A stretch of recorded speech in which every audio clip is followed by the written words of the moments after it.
Je veux guérir de ma sclérose en plaques. 21 jours pour agir pour ton bien-être et ta santé. Ceci est mon défi. Mon défi que je lance en 6 pôles. Il y a le pôle 1. J'ai le bon mindset avec avoir une bonne humeur. J'arrête de râler. Gestion des émotions. J'apprends à gérer mes émotions. Parce qu'on sait que quand on vit avec une maladie chronique, c'est loin d'être facile.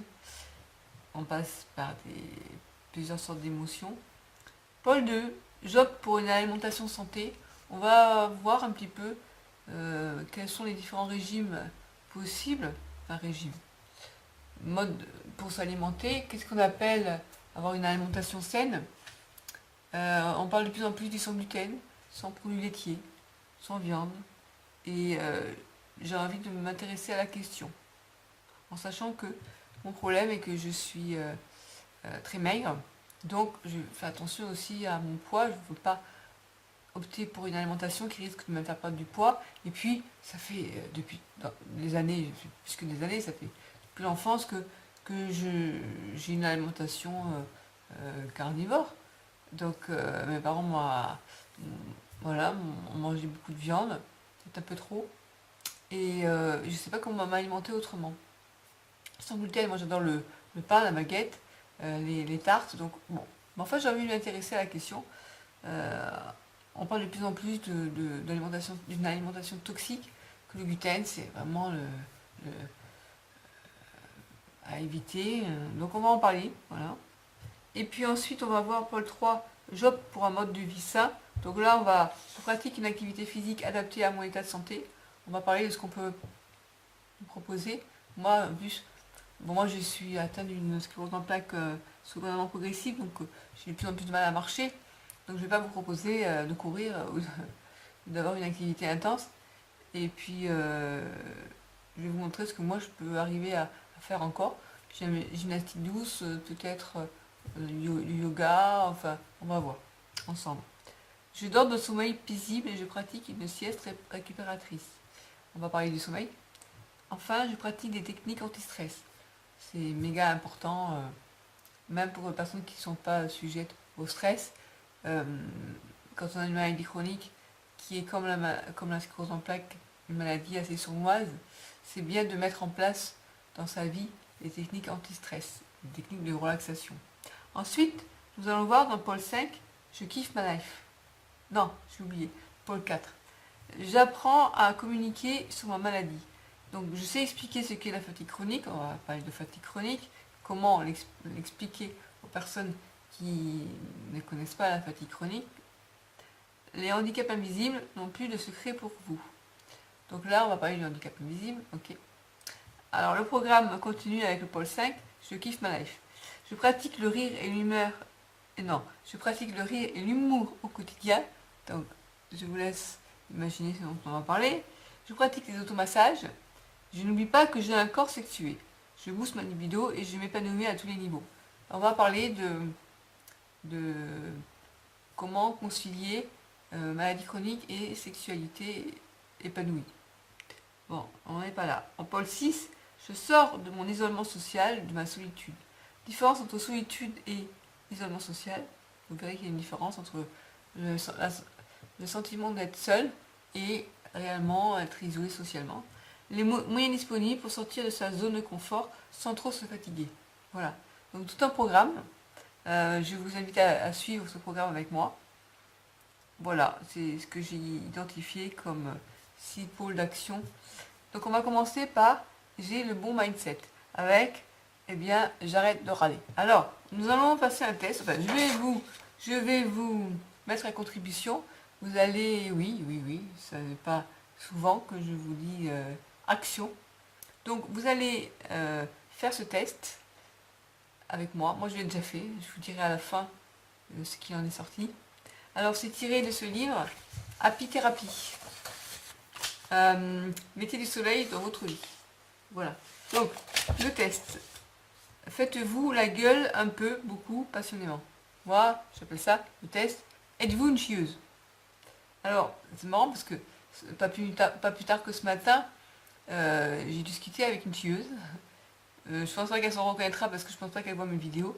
C'est une de mes aides de vie qui intervient le lundi et le mercredi et qui est un peu spéciale, on va dire. C'est-à-dire qu'elle refuse de s'occuper de mon linge quand c'est en fait, tout simplement, le linge a été mis en machine par l'aide de vie qui intervient le mardi, par exemple. Et le mercredi, le linge est dans la machine encore parce qu'il n'a pas été étendu. Et l'autre, elle refuse de l'étendre parce qu'elle dit c'est pas à elle de le faire, c'était à la fille. Elle aurait dû faire un programme court pour pouvoir l'étendre. Et moi je dis, écoutez, peu importe qui c'est qui l'a mis en machine, moi je peux vouloir choisir un programme long. Le linge est là, il faut l'étendre et puis c'est tout. Donc on se chipote là-dessus.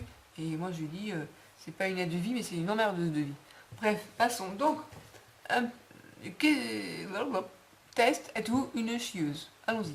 Alors, première question. Vous participez à une conversation où l'une des personnes présentées avance des arguments que vous n'approuvez pas. Réponse A.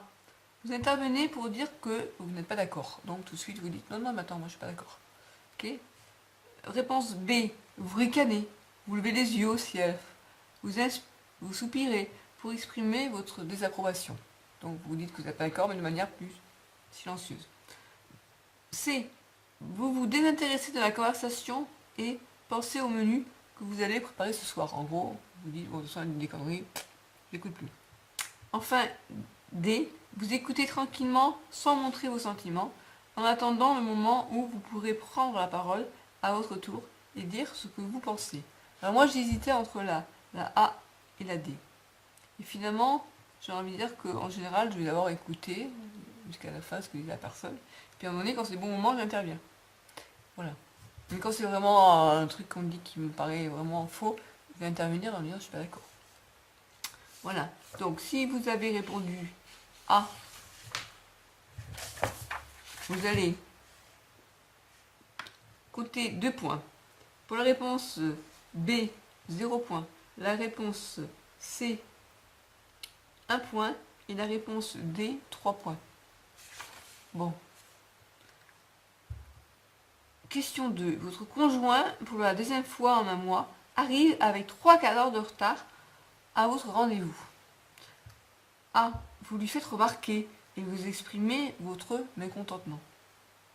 2. Vous le toisez des pieds à la tête et vous vous abîmez dans un silence pesant durant toute la soirée. En fait, vous lui faites la gueule, quoi.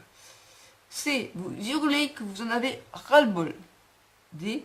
Vous le regardez tristement et, dès qu'il fait mine de vous expliquer ce qui s'est passé, vous fondez en larmes. Alors moi, j'ai la réponse A. Voilà, je dis clairement, bah écoute, merde, t'es en retard. Troisième question, laquelle de ces citations préférez-vous? Est-ce qu'on peut bouder l'amour? Aimer c'est naître, aimer c'est savourer, au bras d'un être cher, la quantité de ciel que Dieu mit dans la chair. Victor Hugo. Enfin, Jules Renard. B. Bouderie, une grève de gamins. Moi, c'est ce que j'ai préféré. C. L'art de se faire aimer consiste en tergiversation, en bouderie, en colère. César Pavès. Le pardon de l'amitié est le plus sain et le plus doux des bienfaits. Georges Sand. Quatrième question. Lequel de ces personnages de BD préférez-vous? Rantanplan, Obélix, le capitaine Haddock, Achille Talon. Moi, j'ai dit Rantanplan. Cinquièmement. Parfois, vous aimeriez être plus dominateur, insouciant, courageux, déterminé. Moi, j'ai dit insouciante, parce que je trouve que j'ai tendance trop à calculer les choses, et des fois, lâcher prise, c'est pas mal. Sixièmement, vous avez demandé à votre aîné de faire la vaisselle, mais à votre retour du travail, le soir, elle traîne toujours dans les vies. 1. Vous appelez votre enfant et vous lui demandez de faire ce qu'il n'a pas fait. Moi, c'est ce que je ferais. B. Vous ne dites rien, mais vous n'en pensez pas moins. C. Vous lui annoncez qu'il ne perd rien pour attendre. D. Vous retroussez vos manches et vous y mettez en soupirant que, décidément, vous n'êtes pas gâté. Septièmement, vous êtes en train de raconter à un groupe d'amis un incident qui vous est arrivé, quand soudain, l'un d'entre eux éclate de rire. A. Vous lui demandez agressivement ce qui le fait rire comme ça. B. Vous lui jetez un regard noir et vous décidez de vous taire. Puisque c'est comme ça, personne ne connaîtra la suite de votre histoire. C. Vous pensez immédiatement qu'il se moque de vous, mais vous lui souriez gentiment. D. Vous riez avec lui, puis vous reprenez le cours de votre histoire. Alors j'hésitais entre le A et le C. Le C, vous pensez immédiatement qu'il se moque de vous, mais je ne vais pas lui sourire gentiment. Ça va un peu me vexer, je pense. Et le A, c'était vous lui demandez ce qui lui fait rire comme ça. Je ne vais pas forcément le demander de manière agressive. Je vais lui dire, je raconte un truc. Hein. Alors, huitièmement, vous soupçonnez votre conjoint de vous tromper. A. Vous ne dites rien et commencez à fouiller dans ses affaires et à l'espionner. B. Vous lui parlez de vos craintes. C. Vous décidez de le quitter. D. Vous prenez un amant. Alors, moi j'ai dit A. Mais je suis pas sûre que je fasse ça. Et dans les différentes situations, c'était la réponse A qui me paraissait la plus proche de ce que je ferais. Si je soupçonne mon conjoint de m'ont trompé, je vais essayer de savoir, trouver des comment dire, des preuves, mais pas sans pour autant aller fouiller dans ses affaires, quoi. J'aimerais pas ça, parce que la confiance, c'est important. Je lui parle de mes craintes, bah non, parce que sinon, forcément, il va essayer de le camoufler encore plus si c'est la vérité. Vous décidez de le quitter, ben non, si je suis pas sûre de moi. Et vous prenez un amant, bah c'est la connerie. Bon bref. Alors, neuvièmement, vous êtes engagé dans une discussion un peu vive, le ton monte, et tout d'un coup, votre interlocuteur se met à hurler. Vous tournez les talons et vous le plantez là. Vous éclatez de rire. Ça pourrait être ça. Vous lui répondez calmement en baissant la voix pour ramener la conversation à un niveau sonore convenable. Vous lui demandez de baisser d'un ton, mais non, vous n'êtes pas sourd. Donc, moi j'ai dit la réponse C. Vous répondez calmement en baissant la voix pour ramener la conversation à un niveau sonore convenable. C'est ce que j'ai fait ce matin finalement. Parce que, sauf qu'à un moment donné, j'ai monté la voix pour montrer que je n'étais pas d'accord. Puis à un moment donné, bah, je dis bon, on résume, on n'est pas d'accord toutes les deux, quoi. Ça sert à rien de dire on n'est pas d'accord, on n'est pas d'accord. Elle reste sur cette position, moi sur la mienne, je suis quand même son employeur, donc elle se doute bien que je vais lui envoyer une lettre d'avertissement, elle s'est justifiée, elle fait pas son boulot. Voilà, elle reste sur sa position, bah, on reste là, quoi. Alors, deuxièmement, vous avez confié un secret à votre meilleur ami qui s'est empressé d'aller le répéter. Vous décidez de ne plus jamais lui adresser la parole. Vous l'appelez pour lui dire que vous êtes au courant et que vous êtes blessé. Ce serait plutôt ça que je ferais. Vous décidez, œil pour œil, dent pour dent, de révéler un de ses secrets. C'est con ça. Vous lui pardonnez aussitôt, après tout, c'est votre meilleur ami. Bon. Onzièmement, c'est la dernière question. Vous croisez votre voisine de palier qui ne vous salue pas. Vous la saluez joyeusement comme à votre habitude. En fait, vous faites comme si de rien n'était. Deuxièmement, vous lui demandez si tout va bien. C'est ce que je ferais moi. C. Vous pensez, pour qui elle se prend celle-là? En marchant, en marmonnant un vague bonjour. Et enfin, vous décidez qu'elle n'aura ni bonjour ni bonsoir de votre part de toute la semaine. Alors, les réponses. Vous allez calculer votre nombre de points. Vous n'avez droit qu'à une seule réponse, hein, par question. Comptez 3 points pour les réponses suivantes. 1D, 2A, 3A, 3B, 3D, 4A, 5C, 5D, 6A, 7C, 7D, 8B, 9B, 10D, 11A. Comptez 2 points pour les réponses suivantes. 1A, 5B, 9C, 10B, 11B. Comptez 1 point pour les réponses 1C, 2D, 4B, 4D, 6B, 6D, 7A, 9D, 11C. Et comptez 0 point pour 1B, 2B, 2C, 3C, 4C, 5A, 6C, 7B, 8A, 8C, 8D, 9A, 10A, 10C, 11D. Alors, si vous avez entre 22 et 33 points, moi j'avais entre 23 et 24 points, vous pouvez être rassuré. De la tête de cochon, ce n'est pas vous. Vous privilégiez l'écoute et le dialogue à toute autre réaction et vous avez une bonne maîtrise de vos émotions. Signe que vous êtes en capacité de les identifier. Être en désaccord avec autrui ne vous pose pas de problème car vous dites tranquillement ce que vous pensez et souhaitez.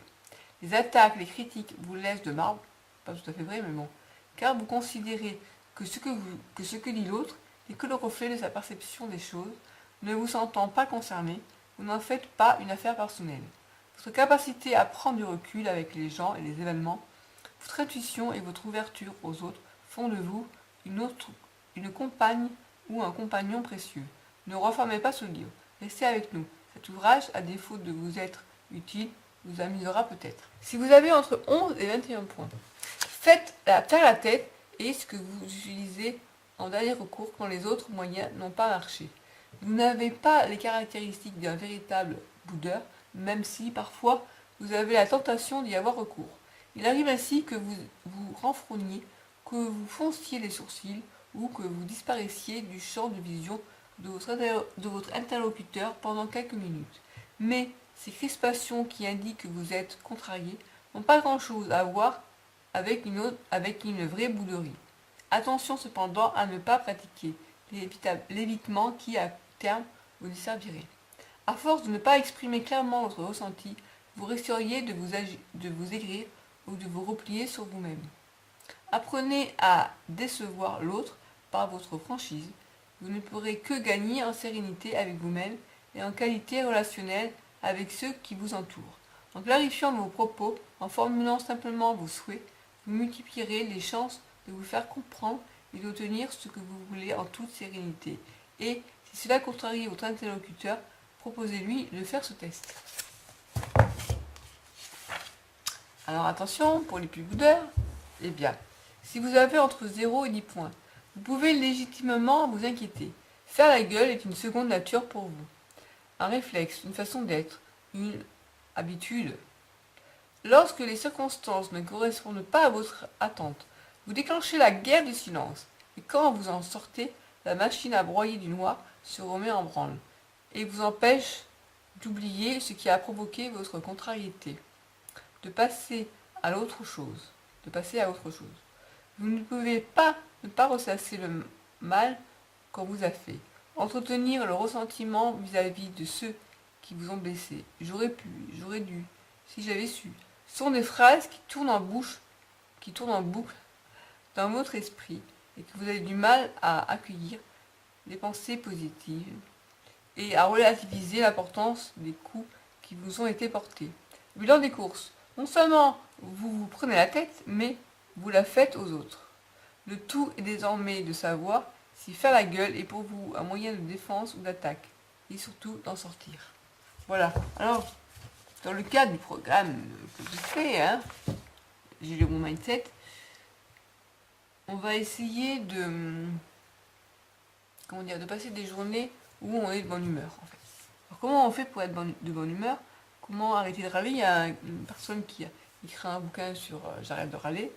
Alors, moi, je suis pas spécialement râleuse. Quand je râle, c'est que vraiment il y a un truc qui m'agace, ou alors que je suis fatiguée, que j'en ai marre de tout. On a toutes et tous le droit, à un moment donné, d'avoir ras-le-bol des choses, comme par exemple ras-le-bol de faire des piqûres. Heureusement, maintenant, j'ai pu à la faire tous les soirs, donc 3 fois par semaine. Voilà. Donc, c'est dur de vivre avec quelqu'un qui est toujours en train de râler, ou de bouder, ou de se plaindre. Et souvent, pas souvent, il arrive quand même pas mal de fois où les pires râleurs, ce sont ceux qui finalement ont une vie monotone, enfin, je veux dire, qui n'en arrive rien, mais ils râlent quand même. Pour, oh là là, oh là là, il pleut encore, oh là là. Bon, bref. Voilà, donc n'hésitez pas à me faire un retour sur cette vidéo. Et puis, la prochaine vidéo, on va parler de la gestion des émotions. Pour rester dans ce pôle, j'ai le bon mindset, ça veut dire que voilà, j'ai la bonne énergie dans ma tête. Voilà. Et puis après, on passera au pôle 2. J'opte pour une alimentation saine. On parlera d'alimentation santé. C'est intéressant et je vous invite à me suivre dans cette aventure. Ciao!